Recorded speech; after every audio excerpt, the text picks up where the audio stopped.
halor kapatisi TV.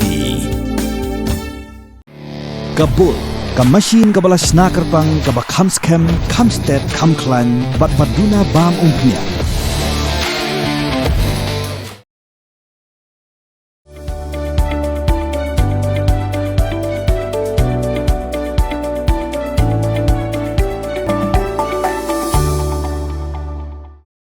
Sapunyo ligi Skul Ribhoi District Shen Kynthei ki Païnkhana ki ban Pyndonkam betek tang nakabenta ki Kynthei. Keriga sinjam kelawan hadir ke jinga soy ka memorandum of understanding ladiga sa skulare sungtu jingmut hapadeng ki buat sinchar jinga Ribhoi District melami khmat do deputy commissioner wabilash baranwal bat ko oil India limited nakabenta ban Pyndonkam ya kani ka project.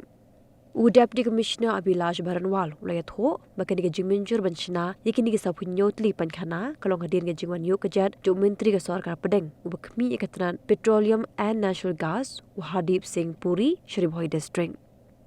Ulayat ho ru baya ka skula laya soy hapadeng ke district rural development agency bat ko oil India limited yaka balamang pisa nyupu arlak tengka.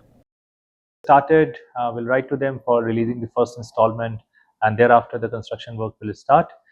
Oil India Limited being a central government company, they have very strict control over the quality parameters and etc. So they will also be supervising from their end, and from district administration will be supervising. So hopefully we'll be able to complete all these 12 constructions by Christmas. Absolutely. So Ribhoi is an aspirational district as well. Niti Aayog regularly monitors different indicators, development indicators. One of the development indicators is how many schools have separate girls' toilet.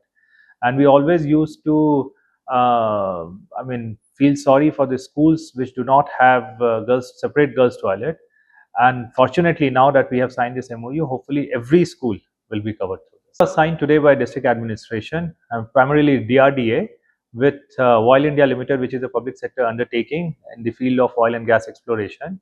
This MOU was regarding construction of 47 girls' toilet in schools where no separate girl toilet is present as of now.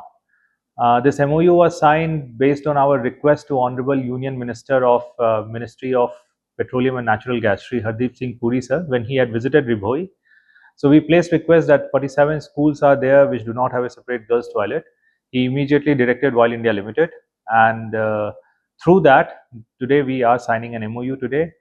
47 girls' toilet at the total cost of around rupees 70 lakhs plus.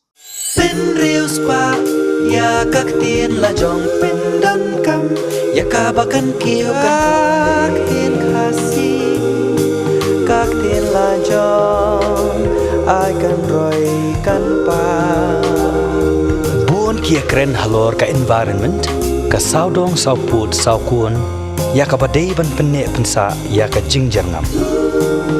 Haka kentien khasi niyo ya kamarian. Na kamarian niyo saka meirilung, meirisan, meirilang, meiramo. Tudayakan mau kendit ho. Lapen mi da kapati CTV na kabenta ka jingmentoi upat ba.